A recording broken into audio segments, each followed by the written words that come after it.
Now let us move on to next property, that is distributive property. So far we have learned around five properties related to multiplication. First was closure, commutative, associative, then came multiplicative identity and multiplication by zero. Now let us move on to distributive property. Distributive property. This is an important property related to multiplication. And what does this property says? This is one property that we have not covered in addition and subtraction, because to understand distributive property or to utilize distributive property we need multiplication operation. So what does this distributive property says? Under this property,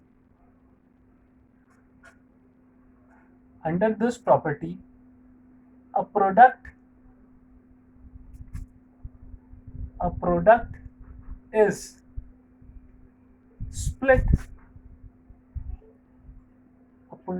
split as a sum or difference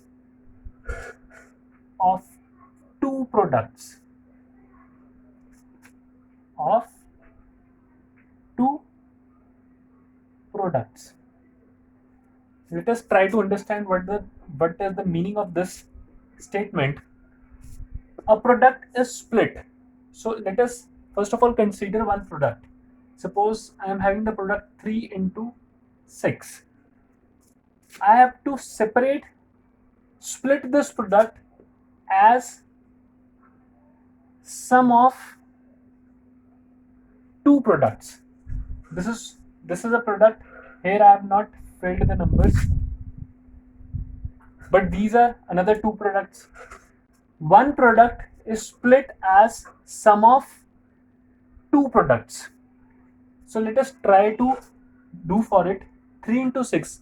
How this 3 into 6 can be represented?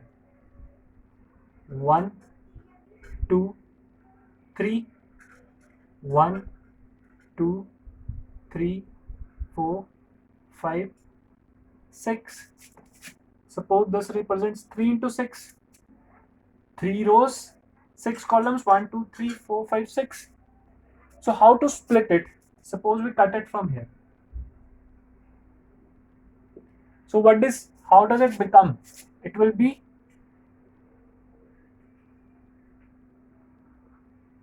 1, 2, 3, something like this.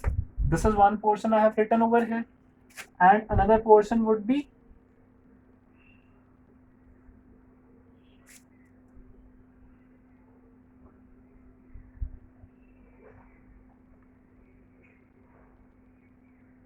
something like this.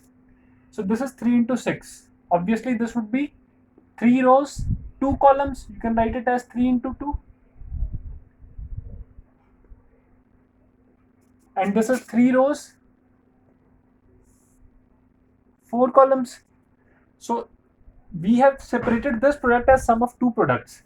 So what we can write, 3 into 6 is equal to 3 into 2 plus 3 into 4. Or we can write this 6 as, these were 3 rows, 2 columns, 4 columns. 6 can be written as 2 plus 4. That comes out to be 3 into 2 plus 3 into 4. 3 into 6 is 18. 3 into 2 is 6. 3 into 4 is 12, and 6 plus 12 is 18. So this statement holds true for us. We can check by solving also. We can check through this graph also that the statement is true. So what we are observing, that this 3 is being multiplied by this 2, separated by positive 3 multiplied by 4. Or we can write, let us suppose this 3 is represented as A, B for 2, and C for integer 4. So A into B plus C is equal to A into B plus A into C. This is something we call as distributive property, and it is called distributivity distributivity of multiplication over addition. Distributivity of multiplication over addition. This multiplication we have distributed over addition.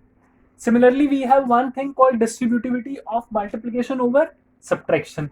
I told you that product can be split as sum as well as difference of two products. Now let us try to separate this product as difference of two products. So what will we observe? Let us try to visualize it through a graph. Suppose we have this 3 into 2. 1, 2, 3 rows, 2 columns. How can I write it? Suppose I was having this big 3 into 6 graph. 1, 2, 3, 4, 5, 6. And from this 3 into 6, I removed a part 3 into 4.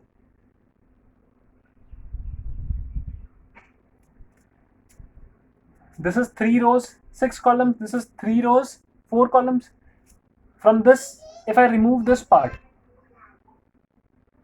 what will I get? This part only. So 3 into 2 can be written as 3 into 6 minus 3 into 4. This is 3 into 6. This is 3 into 4. From this 3 into 6, if you remove this 3 into 4, where would be 3 into 4? 3 rows, 4 columns, 1, 2, 3, 4. This much part would be removed. What would be left? Obviously, 3 rows, 2 columns. This is the thing that would be left. So 3 into 2 can be written as 3 into 6 minus 3 into 4. So 3 into 2 can we write it as 3 into 6 minus 4. 3 into 6 minus 4 is equal to 3 into 6 minus 3 into 4.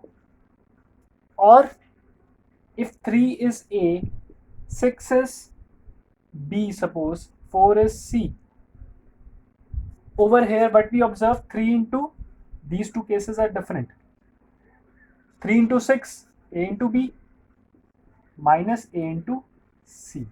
Similarly, A into B minus C is equal to A into B separated by a negative sign, A into C. So this is called distributivity of multiplication over subtraction. So these are the two relations that gives you an idea about distributivity. Now let us use these relations. Although this holds true, from here also we can say that this holds true for integers, but let us try to remove our doubt and check it for negative numbers as well. Minus 3 into 4 plus 5. If I want to solve it, how can I solve it? One way is minus 3 into 4 plus 5 is equal to 9. One number negative, one number positive. 3 into 9, negative 27. Or what the property says, that this negative 3 would be multiplied by 4. Now let us use this distributivity property. And then this negative 3 will be multiplied by 5. So if we use distributive property, this can be written as negative 3 into 4 plus negative 3. Let us represent negative 3 in bracket. Negative 3 into 4 plus negative 3 into 5. So negative 3 into 4 would be negative 12 plus negative 3 into 5 would be negative 15. Negative 12 plus minus minus. Minus 12 minus 15. Both the numbers are negative. The result we will add and the sign would be negative. Negative 27. If you solve it directly or you use this distributivity property, we are getting the same result. One other case, how it can be used in a reverse order. Suppose the question is that solve 42 into minus 6 plus 42 into minus 4. Suppose this is the question. Now you know that a into b plus a into c is equal to a into b plus c. Whether I write it a into b plus c equal to this or this is equal to this, it doesn't matter.